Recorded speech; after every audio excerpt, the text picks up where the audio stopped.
मुझे पता है आप मामाओं के बारे में सोच रहे हैं, लेकिन आज सेरेमनी है तो उस पर ध्यान दीजिए। तभी जिनसी कहता है मुझे याद है। फिर इसके नेक्स्ट सीन में हम लियाकू को देखते हैं जो किसी केस को सॉल्व करने के लिए माओ माओ से मिलने आता है और उससे कहता है तुम्हें वो गोदाम वाली आग याद है ना, उस दिन एक चोर गोदाम में घुस गया था। माओ माओ पूछती है उन्होंने वहाँ से क्या चोरी किया। लियाकू बताता है कि वहाँ से उस चोर ने पूजा करने वाले बर्तन चोरी किए हैं। माओ माओ कहती है उस एरिया का मैनेजर कहाँ है, उसे इस सिलसिले में जरूर कुछ जानकारी होगी। लियाकू कहता है अभी वाला मैनेजर कुछ टाइम पहले जहरीली समुद्री सब्जी खाने की वजह से मर गया। माओ माओ कहती है मैं इसे जानती हूँ। लियाकू कहता है तुम्हें ये कैसे पता। माओ माओ कहती है बहुत सी चीजें हो चुकी हैं। फिर इसके बाद माओ माओ गोदाम वाले हादसे के दौरान वहाँ से चोर और मैनेजर की जहरीली सब्जी खाने की वजह से उनकी मौत के बारे में सोचकर कहती है ये दोनों घटना एक दूसरे से अलग नहीं हो सकती है। तभी इतना सोचते ही मामाओ को यहाँ पर लियाकू से पिछले साल वाले मैनेजर जो कि कोई और नहीं मास्टर कोनेन होते हैं उनके बारे में भी पता चलता है। तभी लाकन कहता है तुम्हें इस घटना के बारे में भी पता है। मामाओ फिर से कहती है बहुत सी चीजें हो चुकी हैं। तभी मामाओ इतना कहते ही लियाकू से कहती है बताइए मैं आपके लिए क्या कर सकती हूँ। तभी इतनी बात सुनते ही लियाकू मामाओ को वो स्मोकिंग पाइप दिखाते हुए बताता है ये दरअसल उस गोदाम वाले पहरेदार को एक दरबारी महिला से मिला था जिसे उसने अंधेरे में महल के बाहर तक छोड़ा था और उस दरबारी महिला ने उसे ये स्मोकिंग पाइप इनाम के तौर पर दिया था। और मुझे इसके अलावा पता चला है कि उस दरबारी महिला ने अपना फेस स्कार्फ से ढका था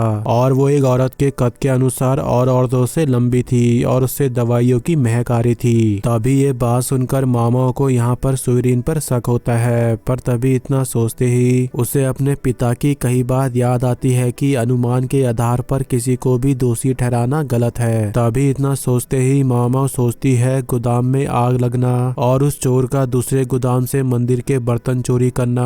और इतना सोचते ही मामा लियाकू को कुछ बनाकर दिखाती है और उसे बताती है अगर दो हादसों के साथ तीसरा भी हादसा हो जाए तो कोई बड़ी बात नहीं है, लेकिन जब यही हादसे कई बार होने लगे और फिर जब लगने लगे कि ये जानबूझकर हो रहे हैं तो ऐसे हालातों में एक लंबी दरबारी महिला का एकदम से यहाँ बीच में प्रकट हो जाना इसका कोई मतलब नहीं बनता। तभी इतनी बात बताते ही मामा सोचती है अब अगर सुरीन का नाम आता भी है तो मेरा इससे कोई लेना देना नहीं होगा। तभी ये बात सुनकर लियाकू हंसकर कहता है तुम जितनी दिखती हो उससे कई ज्यादा होशियार हो। और इतना कहते ही वो मामाओं के कंधे पर जोर जोर से मारता है और मामाओं कहती है आप जितने बड़े हो उतने ही निर्दयी हो, प्लीज मुझ पर थोड़ा रहम कीजिए। तभी मामाओं के इतना कहते ही लियाकू और मामाओं दोनों जिंसी को देखते हैं जो छुपके इन दोनों को देखकर कहता है तो तुम दोनों बहुत मजे कर रहे हो। तभी ये देखकर लियाकू जिंसी का डरावना लुक देखकर यहाँ से भाग जाता है और मामाओं जिंसी से कहती है यहाँ कोई मजेदार बातें नहीं हो रही थी। फिर इसके बाद जिंसी मामाओं से कहता है लगता है तुम और लियाकू एक दूसरे के काफी नजदीक हो। मामाओं कहती है ऐसा कुछ नहीं है, मैं आपको बताती हूँ लियाकू ने मुझे क्या बात बताई है। और इतना कहते ही मामाओं जिंसी को सब बात बताती है और जिंसी कहता है तुम्हें क्या लगता है इन सबके पीछे किसका हाथ होगा। मामाओं कहती है मुझे नहीं पता, लेकिन ऐसा लगता है कई तरह के जाल बिछाए गए हैं किसी एक खास काम को करने के लिए, हो सकता है इनमें से कई और जाल भी हो। तभी ये बात सुनकर जिंसी मामाओं को इस केस को सॉल्व करने के लिए उसे एक्साइटेड करने के लिए उसे ऑक्स बिजू और दवाई देने का लालच देता है। तभी ये देखकर मामाओं पागल हो जाती है और कहती है ये दवाई तो एक गाय से निकाली गई गैलस्टोन दवाई है, ये दवाई तो बहुत बढ़िया दवाई है जो 1000 गायों में से किसी एक में ही मिलती है। और इतना सोचते ही वो जिंसी के टेबल पर चढ़कर ये दवाई को मांगने लगती है। तभी ये देखकर जिंसी चौंक जाता है और गाउसुन मामाओं को होश में आने को कहता है। तभी ये देखकर मामाओं टेबल से नीचे उतरती है और जिंसी से माफी मांगते हुए पूछती है क्या आप सच में मुझे ये दवाई देंगे। तभी जिंसी कहता है अभी तुम इस केस को सॉल्व करने में लग जाओ, मैं बाकी तुम्हें इस बारे में बाद में बताता रहूंगा, मुझे गाउसुन से काफी उम्मीदें हैं। फिर इसके बाद मामाओं इस केस को सॉल्व करने के लिए एक ऑफिस में जाती है और सभी चीजों के बारे में जांच करने लगती है। तभी इसी दौरान इस ऑफिस का वर्कर मामाओं से कहता है अगर तुम्हें कुछ समझ न आए तो मुझसे पूछ लेना।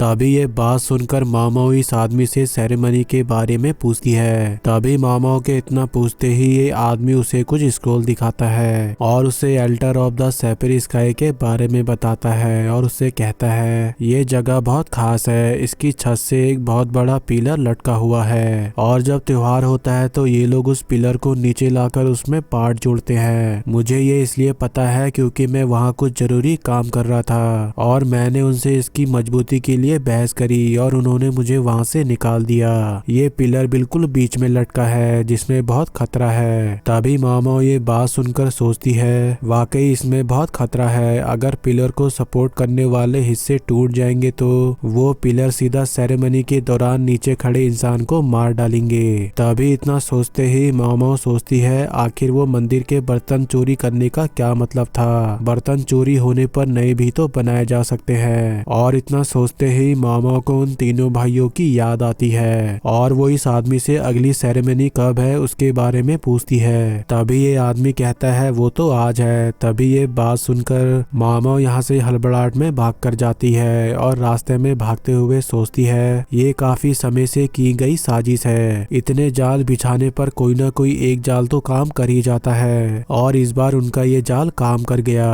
तभी इतना सोचते ही मामा जिंसी को बचाने के लिए इस जगह पर पहुंचती है और अंदर जाने की कोशिश करती है, लेकिन तभी इसी दौरान गार्ड्स मामा को रोक लेता है और मामा उसे बताती है कि अंदर जो रईस इंसान है उसकी जान खतरे में है, मुझे अंदर जाने दो। गाइस यहाँ पर मामा को ये पता नहीं है कि अंदर जो रईस इंसान है वो जिंसी ही है। तभी ये गार्ड कहता है तुम एक नौकरानी हो, तुम मुझे ये आदेश देने वाली होती कौन हो। तभी ये बात सुनकर मामा सोचती है ये सच कह रहा है और इतना सोचते ही मामा इस सेरेमनी को रोकने के लिए इस गार्ड से कहती है तुम मुझे अंदर जाने से इसलिए रोक रहे हो क्योंकि तुम भी इस साजिश में मिले हुए हो। तभी ये बात सुनकर गार्ड्स को गुस्सा आ जाता है और वो मामाओं के मुंह में अटैक करके उसे नीचे फेंक देता है, जिससे मामाओं को बहुत गहरी चोटें आती हैं और उसका मुंह सूज जाता है। तभी इसी दौरान मामा इस गार्ड को देखकर सोचती है मेरा इस तरह से बात करने को देखकर इसका नाराज होना जायज है, पर अभी भी ये उतना बड़ा हादसा नहीं है जिससे मैं इस सेरेमनी को रोक सकूं। तभी इतना कहते ही मामा लड़खड़ाते हुए उठती है और इस गार्ड से कहती है अब तो तुम्हें अच्छा लग रहा होगा, सोचो अगर अंदर कुछ हुआ तो तुम सबके सर कलम कर दिए जाएंगे, इसलिए मैं अभी भी कहती हूँ मुझे अंदर जाने दो। इसके बाद अगर कुछ होगा भी तो वो मेरे साथ होगा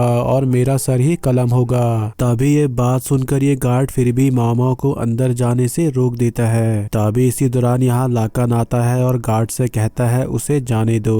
तभी लाकन की बात सुनकर मामा कहती है मुझे नहीं जानना कि ये आवाज किसकी है और ना ही मुझे पीछे मुड़कर इसे देखना है। तभी ये गार्ड कहता है लेकिन सर। तभी लाकन कहता है तुम्हारी हिम्मत कैसे हुई एक जवान लड़की को इस तरह से मारने की, उसे इससे बहुत चोटें आई है। और इतना कहते ही लाकन इस गार्ड को बहुत गुस्से से देखता है, जिसे देखकर ये गार्ड बहुत डर जाता है। तभी ये देखकर मामा यहाँ से भागकर अंदर जाती है और उसके अंदर जाते ही वो पिलर टूटकर जिंसी के ऊपर गिरने ही वाला होता है कि तभी मामा जिंसी को पकड़कर खुद को और जिंसी को बचा तो लेती है, पर इस हादसे में उसके पैर में एक गहरी चोट आ जाती है। तभी जिंसी ये देखकर कहता है यहाँ ये सब क्या हो रहा है और तुम्हारी ये हालत किसने की। तभी मामा सोचती है मास्टर जिंसी यहाँ क्यों है और इन्होंने ऐसा चेहरा क्यों बनाया है। तभी इतना सोचते ही मामा कहती है मुझे इस घाव को सिलना होगा और इतना कहते ही मामा बेहोश होकर जिंसी की गोद में गिर जाती है। तभी ये देखकर जिंसी सैड हो जाता है और मामा को अपनी गोद में उठाकर यहाँ से ले जाने लगता है। तभी इसी दौरान हम लाकन को भी देखते हैं जो मामाओं को जाता हुआ देखकर मायूस खड़ा होता है और जिंसी मामाओं को यहाँ से ले जाने लगता है। तभी इसी दौरान हम मामाओं को देखते हैं जिसके पैर से खून गिरने लगता है और जिंसी उदास होकर मामाओं को ले जाने लगता है। और इसी के साथ हमारा आज का ये वीडियो भी यहीं पे एंड होता है। तो गाइस अगर आपको मेरी वीडियो पसंद आती है तो वीडियो पे लाइक कमेंट करना ना भूलें और अगर आप मेरे चैनल पर न्यू है तो प्लीज मेरे चैनल को सब्सक्राइब करना ना भूलें। Thanks for watching.